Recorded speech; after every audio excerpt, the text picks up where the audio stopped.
Hi friends, welcome to Shami's kitchen. എല്ലാവർക്കും സുഖമാണല്ലോ. ഇന്ന് നമ്മൾ തയ്യാറാക്കുന്നത് കുട്ടികൾക്കാണെന്നുണ്ടെങ്കിലും വലിയവർക്കും എല്ലാവർക്കും ഒരുപോലെ ഇഷ്ടമാവുന്ന ലഞ്ചിനൊക്കെ നമുക്ക് സൂപ്പറായിട്ട് കഴിക്കാൻ പറ്റുന്ന നല്ലൊരു ഓണിയൻ റൈസാണ്.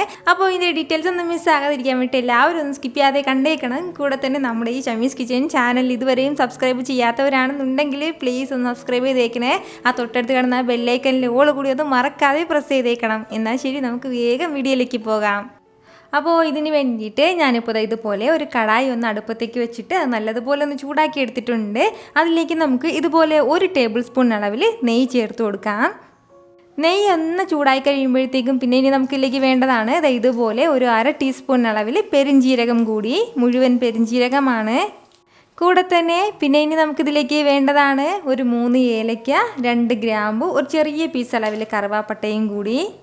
ഇത്രയും ചേർത്ത് കൊടുത്തിട്ട് ചെറിയ രീതിയിൽ നമുക്കൊന്ന് വഴറ്റി കൊടുക്കാം. ഒരുപാട് സമയത്ത് വഴറ്റേണ്ട ആവശ്യമില്ല, ലൈറ്റായിട്ടൊന്ന് വഴറ്റിയെടുത്താൽ മതിയാവും.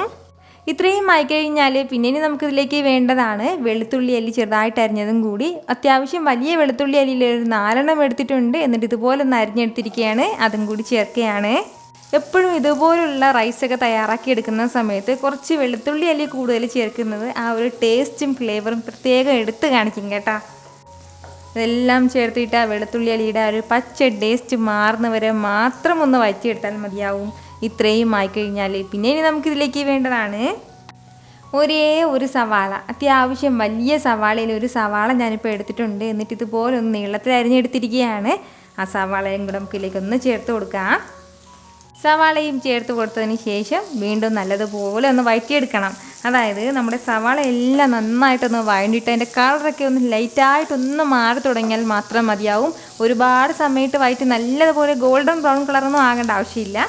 പക്ഷേ ഇരുന്നാലും ഒരു ലൈറ്റായിട്ട് കളർ മാറി തുടങ്ങണം കേട്ടോ. നല്ലതുപോലെ ഒന്ന് വഴണ്ട് കിട്ടണം. അതാണ് അതിൻ്റെ ഒരു മെയിൻ കാര്യം എന്ന് പറയുന്നത്.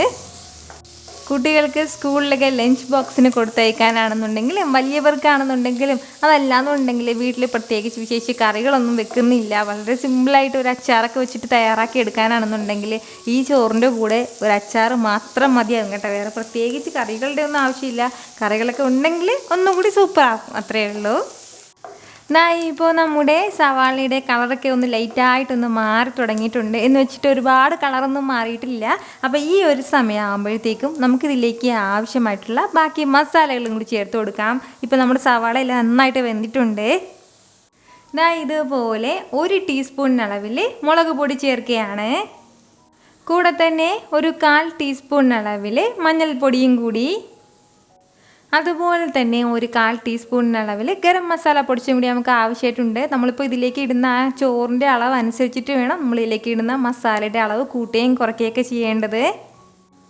അതുപോലെ തന്നെ പിന്നെ ഇനി നമുക്കിതിലേക്ക് വേണ്ടതാണ് ഒരു 1/2 ടീസ്പൂൺ അളവിൽ കുരുമുളക് പൊടിയും കൂടി. അപ്പോൾ നമ്മൾ കുട്ടികൾക്ക് കൊടുക്കാനാണെന്നുണ്ടെങ്കിൽ നമ്മളിപ്പോൾ ചേർക്കുന്ന മുളക് പൊടിയുടെയും കുരുമുളക് പൊടിയുടെയും അളവ് ഒരു പകുതി ചേർത്ത് കൊടുത്താൽ മതിയാവും. ഇത്രയും ആയിക്കഴിഞ്ഞാൽ നമ്മുടെ ഈ മസാലയ്ക്കും ആവശ്യമായിട്ടുള്ള ഉപ്പും കൂടി ഒന്ന് ചേർത്ത് കൊടുക്കാം. ഞാനിപ്പോൾ ചോറിൽ ഉപ്പിട്ടാണ് വേവിച്ചിട്ടുള്ളത്. അതിൻ്റെ പേരിൽ ഇതിന് ഇത്രയും ആവശ്യമായിട്ടുള്ള ഉപ്പ് മാത്രം ചേർത്ത് കൊടുത്താൽ മതിയാവും.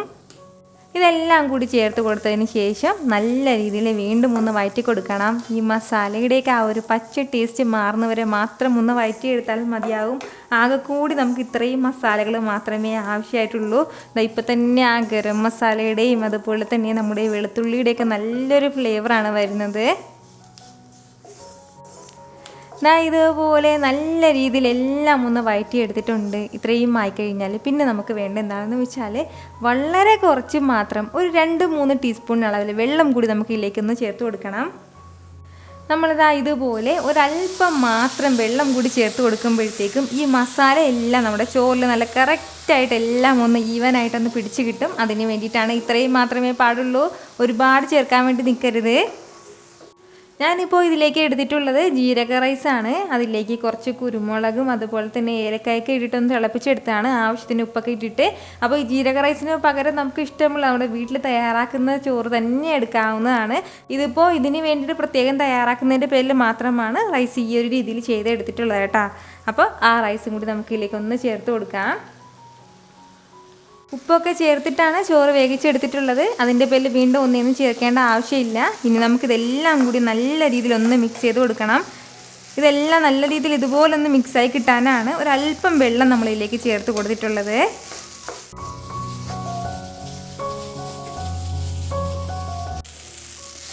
വളരെ പെട്ടെന്ന് തന്നെ എല്ലാ ചോറും നമ്മളിത് ഇതുപോലെ ഒന്ന് മിക്സ് ചെയ്ത് എടുത്തിട്ടുണ്ട്. ഇത്രയും ആയിക്കഴിഞ്ഞാൽ ഒരല്പം മല്ലിയില ലാസ്റ്റ് ഒന്ന് ചേർത്ത് കൊടുക്കാം. കൂടെ തന്നെ ഒരു പകുതി നാരങ്ങയുടെ ജ്യൂസ് കൂടി നമുക്ക് ആവശ്യമായിട്ടുണ്ട്. അപ്പോൾ അതും ചേർക്കുകയാണ്. ഒരല്പം മാത്രം മതി കേട്ടോ, ഒരുപാട് ആവശ്യമായിട്ടില്ല. ഇത്രയും ചേർത്ത് കൊടുത്തതിന് ശേഷം ഇതെല്ലാം കൂടി നല്ല രീതിയിൽ ഒന്ന് ഇളക്കി മിക്സ് ചെയ്ത് കൊടുത്തിട്ട് നല്ല ചൂടോടുകൂടി തന്നെ നമുക്ക് ഉടൻ സെർവ് ചെയ്യാവുന്നതാണ്.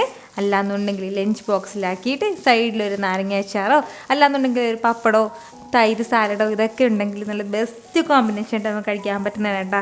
ട്രൈ ചെയ്ത് നോക്കിയതിന് ശേഷം നിങ്ങളുടെ ഫീഡ്ബാക്ക് എനിക്ക് മറക്കാതെ ഒന്ന് അറിയിക്കണം.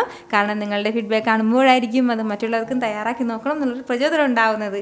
അപ്പോൾ ഈ വീഡിയോ ഇഷ്ടമായാൽ എല്ലാവരും ഒന്ന് ലൈക്ക് ചെയ്യാനും കൂടെ തന്നെ നിങ്ങളുടെ ഫ്രണ്ട്സിനും ഫാമിലിക്കും എല്ലാവർക്കും ഒന്ന് ഷെയർ ചെയ്ത് കൊടുക്കാനും മറക്കരുത്. വീണ്ടും നല്ലൊരു ഉഷാറ് വീഡിയോ ആയിട്ട് നാളെ 2 മണിക്ക് വരുന്നതായിരിക്കും.